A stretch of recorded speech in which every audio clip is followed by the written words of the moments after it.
Jacqui-Lee Pryce for Shadowboxruk UK. I'm delighted to introduce today's guest, Chris Jenkins. How you doing? I'm all right. Yourself? I'm good. Not bad for a Sunday morning. How you been? Very well. Yeah, very well. Thank you.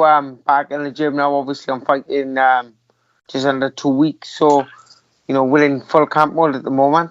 Yeah, back in the arena. And in if people don't know, it's going to be at the Cardiff Motor Point on the 5th of February against the former unified world champion, Julius Ndongo. I hope I've pronounced that right. Yeah, they know me, don't they? I fight anyone. I'll fight anyone. And the offer was made, and I just said, yeah, why not? He's a unified former world champion. He might be knocking on a bit, but we look at the records. We got similar records we have. So, obviously, he's done a little bit better than me being unified world champion. I've only had the British and Commonwealth. But, it's a good fight. A belt's a belt. Well, that's it. It's a good fight for us. It's a good fight for us both to see where we are or where we ain't. He's fought some talent, hasn't he? Terence Crawford, I think, has won. Regis Pogaray, Ricky Burns. Yeah, but, his former opponents are a resume to themselves, Crawford now, look what he is. Ricky Burns was a quality operator back in the day. And then, obviously, Richard Prescott as well, or whatever his name is. I can't remember his name now. But, they're all talent, and you've only lost to, obviously, Crawford and the other one. But, it's a good fight. It is. I think I heard somewhere that you'd said, you just didn't want to do, after your last fight, and we'll come to that in a minute, you didn't want to, go back to the whole journeyman thing to sort of have warm-up fights. You could have done that. Why did you choose not to?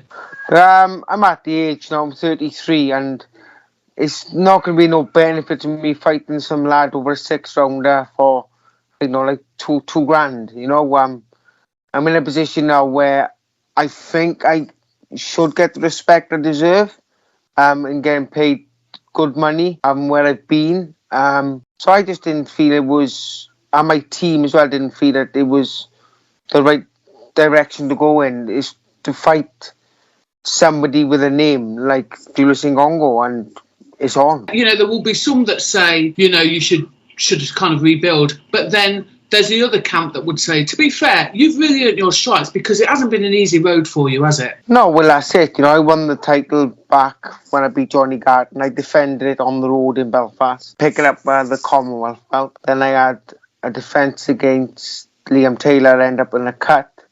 And then obviously I was out of action for close to 18 months. Mm-hmm.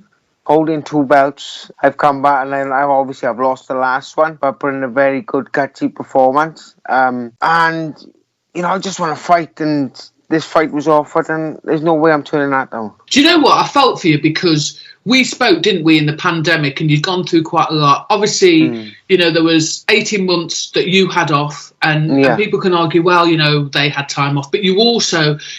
We spoke about mental health, didn't we? And you'd lost a friend of yours to suicide, and there was a lot going on, wasn't there?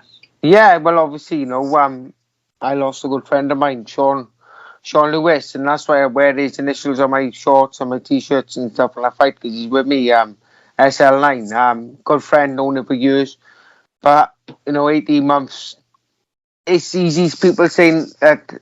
Oh, look, they were inactive like you, but they were actually fighting more than me. I was in the gym, and I don't have a full-time sponsor, so I work as well. So it's kind of, if I don't work, there's no money coming in the house. If I'm training full-time and there's no fight at the end of it, I'm down thousands and thousands. So, I've got to make sure I'm working while taking over. You've got 3 kids as well, haven't you? Do you know what I mean? 3 kids. Have you got more now?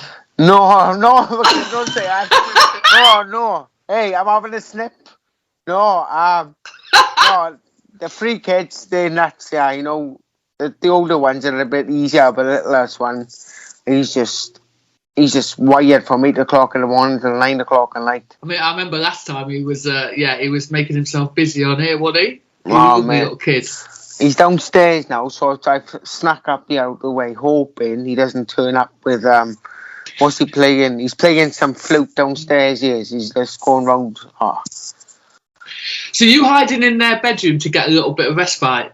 Yeah, or literally hiding, yeah. It's obviously for us to have a catch-up interview chat, but it's also me to have me time as well, so... That must be quite difficult, you know, you trying to be a full-time athlete and, you know, you need your rest, don't you? Yeah, well, that's it, you know, I got a good wife, you know, she does a lot. You know, for me to train, like my routine in camp now is I leave obviously the children go to school, and then I'm in Cardiff for a couple hours. By the time I get home, I'm home for roughly an hour before they come home from school. So obviously I'm the chef because I'm a fussy git, and my kids are as well. So I make the food and stuff, but you know, she does a lot between the washing and just general day-to-day stuff. But you know, we got a system and it works, and I wouldn't change it. But I can imagine now, whilst you're trying to make weight, you're probably not wanting to be around food at the minute. It's a bit funny because obviously I make the weight good, and this weight we're fighting at is a little bit higher than where I would usually fight. So you know, the weight's coming off nicely. I've got a good dietitian who does it ideal for me, but I think it does my wife's head in, the children's head in when I'm cooking fish, and they walk in the kitchen, they go, Dad, and it's like, son, it's all worth it, it's all good food. You enjoy your chips and chicken nuggets, and I'll have this fish. Must be torture. No, it's nice. I like fish and mackerel as well. In the gym in Cardiff after training, obviously I got my meal prepped, and as soon as I walk out from the kitchen, they go in, Chris, you have it. I'm like, Gary, yep. And Gary's like, oh, it's rank. And I'm eating fish. And I play some pranks on Tony, who basically runs the Clan Rumley Phoenix gym. Before I had the tin of mackerel. I obviously ate the mackerel, put the tin in his office, and he could smell it for a day later. So, you know, I'm a bit of a joker in the gym as well. So it's good, you know. Yeah, you got to have a laugh as well, haven't you? Because it's been an intense couple of years. It really has, hasn't it? Yeah, especially with COVID as well, you know, and just general, we just got to get on with it, innit? Yeah, 100%. Let's talk about your last fight against Echo Essuman. Yeah. You took a loss, unfortunately, but I understand you fought with broken ribs. You really hit that well. Yeah, end of round 2, he's thrown a loop in right up to the body, and he's caught me with not that part of the knuckle, but this part of the knuckle, and I've gone back to the corner, and Gary goes, good round, just keep doing it now, we'll build on it. And I just mumbled in his ear, I broke my fucking ribs. And he went, I'm fucked! And he looked at me, and he looked down to the corner, and I went, what do you say? I said, my ribs are gone. And then obviously, I just couldn't breathe, and I boxed another 6 rounds with broken ribs, and I couldn't even breathe like all the way in. It was like short breaths. So it just caught up with me, and you know, I spoke to Essuman and his team afterwards in the hotel. We had a few beers, and you know, I wished him all the best in the future and stuff. There was no drama between us both. We didn't hate each other. It was just boxing, it's business, and you know, he's gone on and won his previous fight as well. So, you know, I wish him all the best, you know, and maybe if we cross paths down the line, we'll cross again. That's what I was going to ask. Wouldn't you want it again? Because it was a good competitive bout. I'd love it again, you know, especially after watching it back. And I was well in the fight. Out of them 6 rounds that I had 3 fractured ribs, broken ribs, I was still nicking the odd one here and there. And it was only a matter of time until it basically, I wouldn't be able to breathe and he put on me. But, you know, credit to him. And you know, I got full respect for him and his team. I'm not a bad loser, even though people think sometimes I am. But if we cross paths again, we do. But, you know, he's on his little route and I'm on my route now. I'm on the comeback route, get a good win against Julius. And who knows, maybe in the future we could be boxing each other again. Or I could actually go a different route down some international levels and get ranked up that way. I don't really know. I mean, it would be great to see it, but like you said, everyone has their own different route, don't they? But What was really nice to see after, you're always someone that comes straight back onto social media and talks about, you thank everybody straight away. You thank everybody, and you always seem to get on with your opponents as well. I don't know, like, I don't believe that. I think this world is full of clowns and try to put on a front over social media and try to this. At the end of the day, respect don't cost nothing, and I've been brought up with their morals, respect everyone. Don't make yourself look like an ass, because it's going to catch up with you, and then you'll be looking like a right proper clown in front of everyone. They'll be like, told you so. Some might think that, if you keep your distance, keep them on edge, there's a little bit of aggression that's going to make you fight, better. I mean, what do you think to that line of thought? I understand some people, like, I've seen some things like people calling each other out and having Twitter wars and social media wars and press conferences, like dissing them and all that. I'm just thinking, mate, there's more to life than trying to act like this and that. Like, like O'Hara Davis, back when he was all this and that, and he's changed and things like that. People will remember people like him for things he'd said. He might have tried changing now, but the damage has been done. And this is the sad thing about social media. I understand he went down that route to kind of generate a fan base, but like you say, it can actually backfire, can't it? Yeah, most definitely. I just think that a prime example is Usyk now. He's a character out the ring, and he just gets on with it. He doesn't speak bad about anyone. Somebody like that, you want to try to bring yourself up as, like, that'll be a role model to some of the youngsters starting out and stuff. Just have a laugh, be in the public eye for the right reasons, not for saying something stupid that in reality, 15, 20 years down the line, you'll be looking back and thinking, why did I say that? I'm going to say in his defence, I've actually interviewed him, and I don't think he wants people to know this, but he's actually a really nice guy. Yeah, well, I've met him. I've sparred with O'Hara Davis back in 2015, might have been around then. I'm more really down to earth fella, I understand that you've got to have two sides of your boxing, the social media presence, the sell yourself presence. But, like he said, he was thrown under the bus. Definitely.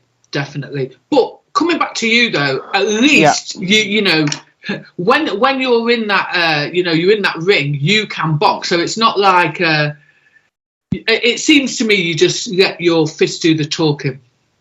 That's it, obviously if somebody says bad about me, I'll tell them straight, But I am going no filter, as Gary and the boys know in the gym. So when people are there, Gary goes, right, don't swear today, Chris. Be this, be that. So I just act professional, just try to be a role model for some people. When my children are growing up now, when they're looking back at these interviews, they'll be thinking, oh, fair play, he didn't really swear that much. You've got 3 boys, and I think, most definitely they need to see a good role model in their father. Yeah, well, that's it. I'll do my best for them, and if they don't behave, they have a little, no, I'm joking. Give a little. I just make them go for a run. Services? Yeah, I make them. So they're right, they're at the age now, they enjoy rugby, so, they're doing well in school, and that's all I care about. They respect their mum and their dad and their grandparents and things, and people around them, and that's all it's about. So you're not going to let them go into to boxing? No, I wouldn't. No, I've done it since I was 12-year-old, so I did it 21 years now. So the things you miss, but I'd live it all again. I understand that. I get that. You're out on the 5th, as we said before. How important is it for you to have that comeback fight in Wales, in Cardiff? I landed, to be honest with you. I don't think I've boxed in Wales since, it's got to be a good 5, 6, maybe even longer, a few years ago. And it's a massive show, great for Welsh boxing, especially when you got my fellow gym-mate Rhys Edwards is on the card as well. He's 11-0. You got Liam Williams against Chris Eubanks, a massive fight. And I think that it's sold out as well. So to box in Wales is going to be an honour, and to be back in front of my own crowd, and I sold some tickets for once.